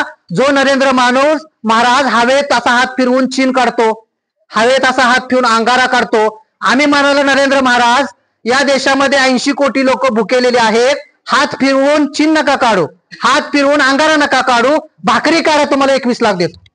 आज आमचं चॅलेंज आहे की नरेंद्र महाराजांनी असा हात फिरवावा आणि भाकरी काढावी. त्याला काढता येत नाही, कारण त्याने कुठली दैवी शक्ती नाही. जे लपवता येतं, चीन इथं लपवता येते, अंगठ्यामध्ये ती काढता येते. अंगारा जो असतो त्याची गोळी असते छोटी, इथे 2 बोटामध्ये लपवता येते. हळूच घेऊन असं केलं की ते निघतं. हात असा फिरवला एकमेकांवरती की गुलाल निघतो. कारण हे सगळं करता येतं हात चालाकीने, केमिकलने. पण भाकरी लपवता येत नाही. असा कुठला महाराज तुमच्याकडे आला आणि त्याने चीन काढली, अंगठी काढली, अंगारा काढला, त्याला म्हणायचं महाराज हे नको, चपाती काढा, तो पळून जाते, ते थांबत नाही. पण शास्त्रज्ञ असणाऱ्या आमच्या अब्दुल कलामांनी त्यांना असं वाटलं नाही की ज्या बहिणीने माझे दागिने विकले आणि माझे शिक्षण घेतलं, त्या बहिणीच्या जाऊन पाया पडावं, असं त्या माणसाला नाही वाटलं. ज्या कुर्तकोटीच्या महाराजांना याच्यासाठी काही केलं नाही, त्याच्या जाऊन पाया पडला हा माणूस आणि मग देशात असा मेसेज गेला की शास्त्रज्ञ असणारा माणूस जर महाराजाच्या पाया पडत असेल तर तुम्ही आम्ही पडलं पाहिजे. आणि मग या देशामधला जो एखादा विज्ञानवादी तयार होत असतो तोही मरून जातो. आणि जनसामान्य लोक अब्दुल कलामांनी कशा पद्धतीने शास्त्रज्ञ झाले, मिसाईल मॅनचं नॉलेज कसं घेतलं हे न बघता कलाम तिकडे गेले म्हणून हजारो लोक तिकडे जातात. आणि हे आमच्या देशातली शोकांतिका आहे मित्रांनो. आणि म्हणून मला कधी अब्दुल कलामांचं कौतुक यासाठी वाटलं नाही की ते जर पहिल्या दिवशी एखाद्या चांगल्या सायंटिस्टच्या ठिकाणी गेले असते, एखाद्या सायन्सला जाऊन भेट दिली असती तिथल्या धर्मशाळेला, तरी काही वाटलं नसतं. पण या महाराजाकडे गेले आणि सगळं सायन्स बुडवून सगळं डोकं घाण टाकून त्या महाराजाच्या पदरी जाऊन आले. असं जर आमच्या देशात घडलं तर संदेश वाईट जातो. आता मी येतो मिशन मंगळकडे. मिशन मंगळ माहित आहे ना, बऱ्याच जणांनी पिक्चर पाहिला असेल. आपण एक यान इथनं सोडलं आणि ते कुठे गेलं, अरे मंगळावर गेलं मित्रांनो. मिशन मंगल मंगळावरती गेलं. कुठे गेलं, पहिल्यांदा जेव्हा हे यान सोडायचं होतं तेव्हा आमच्या देशाचे इस्रोचे प्रमुख, मी त्यांचं नाव नाही घेणार, त्यांनी काय केलं माहितीये का, मिशन मंगळचं जे यान आहे त्याची एक सोन्याची प्रतिकृती तयार केली आणि ती नेऊन बालाजीला अर्पण केली. आता एक लक्षात घ्या, एक तर तुम्हाला जर असं वाटत असेल की बालाजीला अर्पण केल्यानंतरच मंगळावर जात असेल यान, मग कशाला शास्त्रज्ञ घेता, बालाजीलाच अर्पण करा. पण एवढंही करून ते यान मंगळावर गेलं नाही, ते यान मध्येच गायब झालं. आजपर्यंत ते झोपेतच आहे, सापडलेलं नाही. दुसऱ्यांदा मग त्यांनी पुन्हा प्रयोग केला, झालेल्या चुका सगळ्या दुरुस्त केल्या आणि दुसऱ्यांदा यान सोडलं, ते मंगळावरती गेलं. अवघ्या 400 कोटी, जगात सगळ्यात कमी खर्चात आपण मंगळावरती यान पाठवू शकतो. ते कशामुळं, साईबाबाच्यामुळे पाठवू शकतो, बालाजीला यान अर्पण केल्यामुळे पाठवू शकतो. हजारो लोक कित्येक वर्ष राबत असतात आणि त्यांच्या मेहनतीमुळे ते यान मंगळावरती जात असतं. पण मंगळावरती गेल्यानंतर जर प्रमुख जाऊन कुठल्या तरी महाराजाच्या पाया पडत असेल तर सगळी केलेली मेहनत वाया जाते आणि आमच्यातला एकही शास्त्रज्ञ देशात तयार होत नाही. युरोपमध्ये असं नाही होत. युरोपमध्ये ते शास्त्रज्ञ एकमेकांना शुभेच्छा देतात आणि त्यांच्या मुलाखती असतात की कशा पद्धतीने आम्ही मेहनत घेतली आणि हे यान मंगळावरती गेलं. आज आमचा इस्रो जगातील सगळ्यात शक्तिशाली आहे. एका वेळेला आपण किती उपग्रह पाठवतो वरती, आपला विक्रम आहे. एका वेळेला आपण 128 उपग्रह वेगवेगळ्या देशाचे एका वेळेला आपण अवकाशात पाठवले आणि यशस्वी झाले. जगामध्ये आज अमेरिका, रशिया, जपान कुठलाही देश करू शकला नाही, ते आम्ही करू शकतो. इतकी मोठी ताकद विज्ञानाची, शास्त्रज्ञांची आमच्याकडे आहे. पण आमच्याकडे त्यातल्या एकाही शास्त्रज्ञाचा फोटो घरात नाही. कोण आहे का त्याचा फोटो घरात आहे शास्त्रज्ञाचा, हात वर करा. एका शास्त्रज्ञाचा फोटो माझ्या घरात आहे नाही. महाराजांचे फोटो घरात नाही असं घर कुठला तर हात वर करा. कुठला तरी एक महाराज असतो, स्वामी समर्थ आणि कुठला तर गजानन महाराज, असा फोटो नाही असं घर आहे का कोणाचं? आम्हाला गाडगे बाबाजांचा फोटो घरात लावा वाटत नाही. तुकडोजी महाराजांचा फोटो घरात लावा वाटत नाही. सावित्रीबाई फुलेजीनं आम्हाला शिक्षण दिलं, तिचा फोटो घरावा वाटत नाही. स्टेटस ठेवा वाटत नाही, डीपी ठेवा वाटत नाही. पण ज्याने काही केलं नाही फसवणुकीशिवाय अशा उघड्या नागड्या महाराजांचे फोटो लावण्यात धन्यता मांडली तर काय होणार? आम्हाला जर पुढे अब्दुल कलामांचा फोटो असेल, कल्पना चावलाचा फोटो असेल किंवा एखाद्या चांगल्या कलेक्टरचा, तुम्हाला कलेक्टर व्हावं वाटत असेल तर कलेक्टरचा फोटो घरात लावा. कलेक्टरचं चरित्र आणा आणि ते वाचा, त्यातनं प्रेरणा मिळेल, आम्ही मोठं होऊ. आम्हाला जर जे काय व्हायचं वाटतंय त्याचा फोटो आपल्या घराच्या भिंतीवरती पाहिजे, त्याचं चरित्र आपल्या घरात पाहिजे आणि त्याचं वाचन पाहिजे, तर आम्हाला प्रेरणा मिळेल आणि आम्ही तसे मोठे होऊ. मग तुम्ही आता ठरवणार ना आमच्या घरात कोणाचा फोटो पाहिजे? शास्त्रज्ञांचा पाहिजे, समाजसुधारकांचा पाहिजे. जे जे कोणी चांगले असतील अशा व्यक्तीचा फोटो लावा, अशा व्यक्तीचं पुस्तक आणा, ते वाचा आणि त्यातनं प्रेरणा घ्या. तुम्ही नक्की यशस्वी व्हाल. तुम्हाला माहिती आहे का मित्रांनो, लग्न जुळवताना किती गुण जुळवतात? किती? मी ऐकलं होतं माझ्यावाला 40 जुळवले होते का 36च आहेत? 36च आहेत. आता तुमच्यावर काही लगेच नंबर नाही, पण तुमचे बहीण भाऊ कोणी मोठे असले तर आपण काय करतो, लग्न जुळवताना एक पत्रिका काढलेली असते. तुम्ही जन्मल्यानंतर आकाशामध्ये ग्रह, तारे, नक्षत्र काय काय त्याची, त्याला काय म्हणतात? त्याला जन्मकुंडली म्हणतात. तुम्ही कुठल्या वेळी जन्माला आला, ठिकाण वेळ, आणि मग ते घेऊन भटजीकडे जायचं. ऐकायचंय का पाठीमागे? भटजी ते बघतात, मुलाची पत्रिका बघतात, आणि याच्यामध्ये पासिंगला किती मार्क असतात? 36 पैकी किती पडलं तरच लग्नाला परमिशन आहे? अजून यांना माहित नाही. बरं झालं, आता यांच्यात एक वाक्यता नाही. मगाशी परफेक्टच होते. 5 म्हणजे 5. पासिंग 50 मार्काला. किती? आपल्याकडे शाळेत 35 मार्काला पासिंग आहे, त्यात फेल गेला आणि ग्रेस मार्क आहे. आता जर आमच्याकडे अशी परीक्षा आली, 100 पैकी नुसते किती मार्क पडायचे? 100 पैकी नुसते 24 मार्क पडा पास, बाकी सगळं आम्ही देतो. इतकी सिस्टीम आहे. पण लग्नामध्ये अशी ऍडजस्टमेंट नाही. 18 मार्क पडले तरच पास. मित्रांनो, पुण्यामध्ये माझा एक मित्र होता, चांगल्या IT नोकरीमध्ये, IT कंपनीमध्ये नोकरीला होता. मुलगी ITच्या कंपनीमध्ये नोकरीला होती. दोघं एकाच जातीतले होते, सुंदर होते. सगळेजण मुलाचे तिकडे जाऊन पाहिलं, मुलींच्याकडे सगळं पसंत पडलं. मुलीच्या घरचे मुलाकडे आले, त्यांना सगळं पसंत पडलं. मुलगा मुलगी निर्व्यसनी आहेत, त्यांना कुठल्याही प्रकारचं व्यसन नाही. रक्त टेस्ट केलं, HIV नाही. एक लक्षात ठेवा, लग्न करताना बाकी काय नाही बोललं तर चालेल, पहिल्यांदा रक्त चेक करायचं. HIV आहे की नाही टेस्ट करायची. मुलाचा आणि मुलग्याचा रक्तगट पॉझिटिव्ह आणि निगेटिव्ह आहे का चेक करायचा. जर पॉझिटिव्ह एकाचा निगेटिव्ह दुसऱ्याचा असेल तर लग्न अजिबात करायचं नाही. कारण असं लग्न केलं तर मुलं होत नाहीत, झाली तर ती अपंग, दुबळी, मंद बुद्धीची होतात. हे नॉलेज आपल्याला पाहिजे की नाही? का 36 गुणाचं नॉलेज पाहिजे?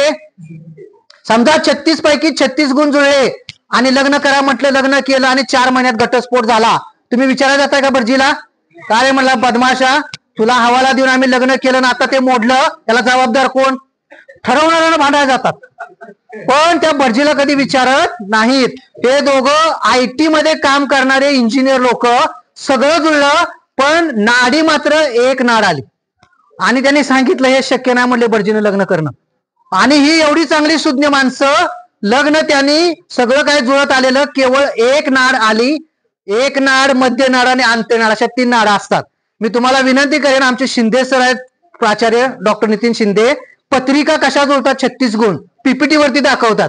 त्या मुलांना कधीतरी दाखवूया. आणि मग ते लग्न करायला तयार नव्हते. आम्ही त्यांना सगळं समजावून सांगितलं, त्यांनी लग्न केलं, लग्न सगळं व्यवस्थित झालं, संसार सुखाचा आहे, त्यांना 2 मुलं बाळ झालेत, आनंदात राहतात.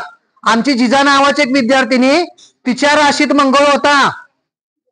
राशीत मंगळ असल्यावर काय होतंय तुम्हाला अजून माहित नाही? बरं झालं.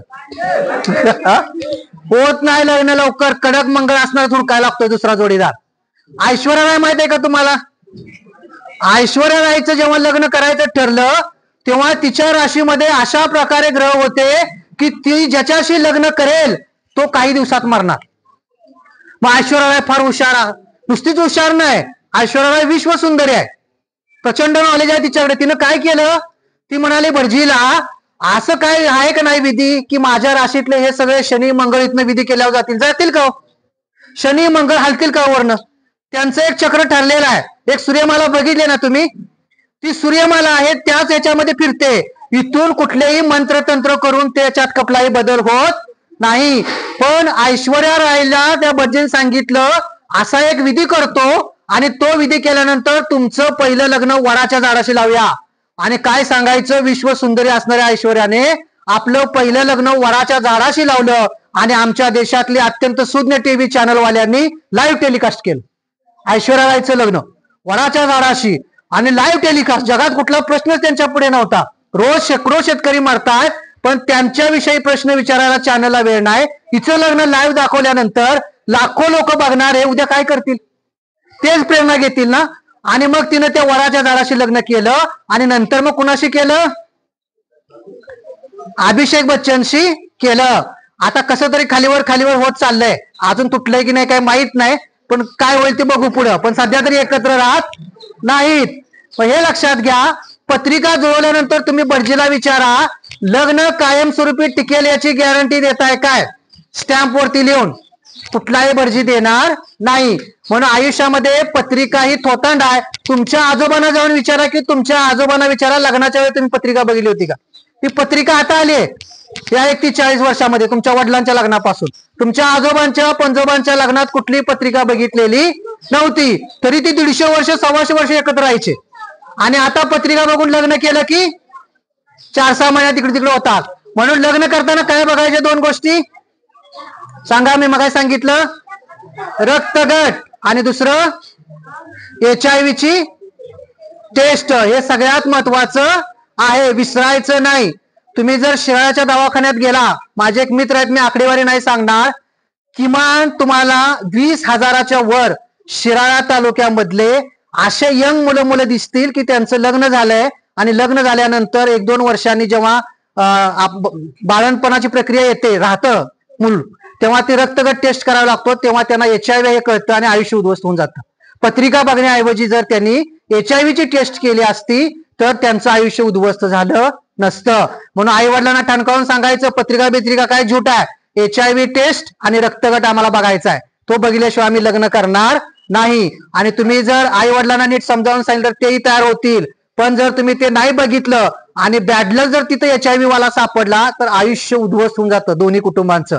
म्हणून तुम्ही हे सगळं महत्वाचं आहे ते करायला पाहिजे. करशील ना नक्की? ओके. आता आपण शेवटचा एक घटना घेऊया आणि थांबूया. तुमची आई भाजी निवडताना बघितले का? मेथीची भाजी निवडताना आई काय करते? पानं घेते आणि देठ, कवळा देठ घेते आणि मुळं असतील ती बाजूला टाकते, आहे की नाही? पानातली सगळीच पानं घेते का? कुठली पानं घेते? चांगली पानं. कशाला म्हणायचं? ज्याच्यावरती कुठलाही रोग नाही, ज्याच्यावरती छिद्र नाहीत, आळी नाही, मावा पडलेली नाही, अशी पानं घेते, आहे की नाही? वेचते आणि भाजी करते. समजा ते आहे तशी सगळी घेतली असती, भाजी केली असती, काय फरक पडला असता? जरा पोटात दुखलं असतं, लय चाळ्या असत्या तर उलट्या झाल्या असत्या, संडास झाला असता आणि 2 दिवसात आम्ही बरे झालो असतो की नाही? का मेलो असतो? नसतो मेलो. एवढं काय होत नाही त्याच्यात. तरी देखील आई आपली भाजी निवडते की नाही? धान्य कधी पाकडताना बघितलंय? काय केलं जातं? दगड काढली जातात, कोंडा काढला जातो, आहे की नाही? समजा ते धान्य तसंच दळून आणून खाल्लं, काय होईल? खडा आपल्या दाताला लागेल, दाताला जर जखम होईल, पोटात गेला तर संडास वाटे बाहेर जाईल, अडकला तर मुतखडा होईल. त्याच्या पेट काय फार होणार नाही, तरी आपण नीट करतो की नाही? पाकडतो की नाही? किती काळजी घेतो एक वेळच्या जेवणाची, आहे की नाही? मग एक वेळच्या जेवणाची आम्ही एवढी काळजी घेतो तर विचार करत असताना काळजी घ्यायला पाहिजे की नाही? वैज्ञानिक दृष्टिकोन म्हणजे आपल्या आसपास ज्या घटना घडतात त्या का घडतात याचा योग्य विचार करणं. तो जर योग्य विचार केला तर तुम्ही नक्की यशस्वी होणार. दिवस आणि रात्र का होते? देव झोपल्यामुळे होते का? पृथ्वीच्या परिवलन आणि परिभ्रमणामुळे होते. तुम्ही जीवनात यशस्वी झाला तर सटवीने लिहिलं म्हणून व्हाल का? कशामुळे व्हाल? तुमच्या प्रयत्नामुळे होणार. म्हणून मी एवढंच सांगेन की आसपास सगळ्या ज्या घटना घडतात त्या तुम्ही केलेले प्रयत्न आणि इतरांच्या प्रयत्नामुळे असतात. कुठलाही सटवाई ब्रह्मदेव काय येत नाही आणि लिहित नाही. तुम्ही स्वतः जाग राहिलं पाहिजे. आई जर वडील आपले घर बांधत असतील तर आपला संडास कुणीकडे असावा माहित आहे का? किचन कुणीकडे असावं? बरोबर आहे. आणि स्वयंपाक खोली झालं, बेडरूम कुठे असावी? कुठल्या दिशेकडे तोंड करून? घराचं दार नको, दक्षिण, आहे की नाही? मित्रांनो, सगळं शिकलेलं वाया गेलं. तुम्हाला मी मगाशी सांगितलं पृथ्वी फिरते की नाही? पृथ्वी 2 प्रकारे फिरते, एक स्वतःभोवती आणि नंतर सूर्याभोवती. आता समजा सकाळी 6 वाजता संडासाची वेळ आहे, सकाळी 6ची शुभ मुहूर्त आहे. सकाळी 6 वाजता तुम्ही संडासला गेला त्यावेळेला सूर्य कुठे असणार? सूर्य कुठे असणार? पूर्वेला असणार. आणि दुपारी सूर्य कुठे असणार? सूर्य आहे तिथंच असणार. सकाळी, दुपारी, संध्याकाळी सूर्य फक्त स्वतःभोवती फिरतो, पृथ्वी फिरत राहते. तुम्ही एक लक्षात घ्या, सकाळी पृथ्वी तुमची फिरली, सकाळी तुमचं घर पूर्वेला असलं, दुपारी ते घर बदलतं आणि वरती सूर्याच्या डोक्यावरती जसं असतो की नाही डोक्यावरती सूर्य, तसं आपलं घर वरती होतं. संध्याकाळी घर इकडल्या बाजूला होतं, पुन्हा रात्री खाली जातं आणि सकाळी पुन्हा फिरून वरती येतं. म्हणजे आम्ही जर दिशा म्हणून घर बांधायला गेलो तर ते कदापि शक्य नाही, कारण आमची पृथ्वी फिरत असते. त्यामुळे 24 तासात आपलं घर किती वेळा फिरतं? 4 वेळा. 24 तासात पूर्व पश्चिम दक्षिण उत्तर चारी दिशा फिरून सकाळी 6ला आपलं घर आहे तिथं येतं. आणि म्हणून आई वडिलांना सांगा की अशा कुठल्याही दिशा बघून घर बांधून काही होत नाही. घरामध्ये जर शांतता राहायची असेल तर घराची तोंड खिडक्या कुणीकडे बी असू देत, घरात शांतता कधी राहील? माणसांची तोंड माणसाकडे असली त्या घरात शांतता राहते. पण आमची तोंड कुठे असतात? टीव्हीकडे असतात. पोरगा आलेला आईला माहित नाही, मुलगी आलेल्या बापाला माहित नाही, आज माझी मुलगी कुठला ड्रेस घालून शाळेत गेली आईला माहित नाही, किंवा आज माझ्या आईच्या अंगावरती कुठली साडी आहे मुलांना माहित नाही.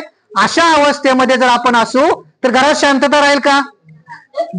मुलगी एखादी शाळेतून घरी आली आणि तिचा जर चेहरा पडला तर आईला ओळखता आलं पाहिजे की आज माझ्या मुलीचा चेहरा पडलाय. आणि मग ती आई जर त्या मुलीला विचारत असेल काय झालं तर त्या घरात शांतता राहणार.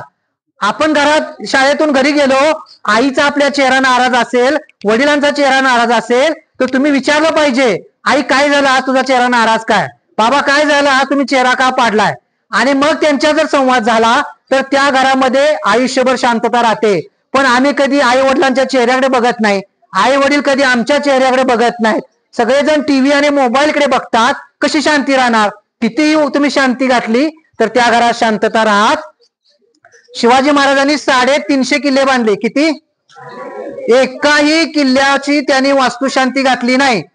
आजही किल्ले आहेत. किती वर्ष झाली किल्ले बांधून? 400 वर्ष. आजही किल्ले आहेत. आपण घर बांधतो 60 वर्षात पडतं. शांती घाला काही करा, घर भक्कम असेल तरच राहणार की नाही? घर कशावर भक्कम राहतं? सिमेंट कसा आहे, विटा कशा आहेत, पाया कसा आहे, बांधकाम कसं आहे, पाणी किती मारलं याच्यावरती आहे की नाही? त्यामुळे घर बांधताना हे सगळं चांगलं पाहिजे. दिशा कुठल्या मूर्त कुठल्या याच्यावरती काही अवलंबून नाही. ठीक आहे मित्रांनो, शपथ घेऊया. चला माझ्या मागे म्हणा. आम्ही अशी शपथ घेतो की आमच्या आयुष्यातील प्रत्येक क्षण घडणाऱ्या आसपासच्या घटना का घडतात, कशा घडतात हे जाणून घेण्याचा प्रयत्न करू. आम्हाला त्या नाही समजल्या तर आमच्या आई वडिलांना विचारू. त्यांनी नाही सांगितल्या तर आमच्या शिक्षकांना विचारू. शिक्षकांनी सांगितलेले बरोबर आहे की नाही हे खात्री करू. जे जे घडतंय ते आम्ही आमचे कान, नाक, डोळे, जीभ, त्वचा, मेंदू या ज्ञानेंद्रियाच्या साह्याने तपासून पाहू. बर्फाला हात लावल्यानंतर बर्फ गरम आहे याची खात्री होते. असतो का गरम? मग काय तुम्ही पाठांतर कशाला करायला लागलाय? बर्फ गरम आहे की नाही याची खात्री करू. तो जसा आहे तसाच आमच्या त्वचेला जाणवतो, तसाच आमच्या मेंदूला कळतो. आणि बर्फ थंड आहे याचे ज्ञान आम्हाला होते. असेच प्रत्येक गोष्टीच्या बाबतीत आम्ही परीक्षण, निरीक्षण, चिकित्सा, प्रयोग करू आणि जे सिद्ध होईल ते सत्य आहे असं मानू. एखादी गोष्ट ग्रंथात लिहिली, आई वडिलांनी सांगितली, शिक्षकांनी सांगितली किंवा कोणीही महापुरुषाने सांगितली तरी देखील आम्ही ती जशीच्या तशी मानणार नाही. ती योग्य आहे की नाही याची खात्री करू आणि मगच विश्वास ठेवू. आमचे नशीब कुणीही सटवाई ब्रह्मदेव लिहित नसून आमचे नशीब आम्हीच आमच्या मेहनतीवरती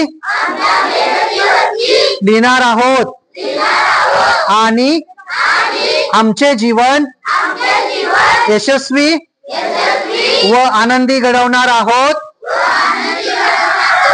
अशी सर्वजण आज शपथ घेतो. धन्यवाद. आता तुम्ही मी सांगितलं त्या पद्धतीने निश्चित आचरण करणार ना? प्रश्न पडला की विचारा आणि त्याचं निरसन करा. आपण सर्वांनी शांतपणे ऐकून घेतलं याबद्दल मी आपल्या सगळ्यांना धन्यवाद देतो आणि थांबतो. धन्यवाद.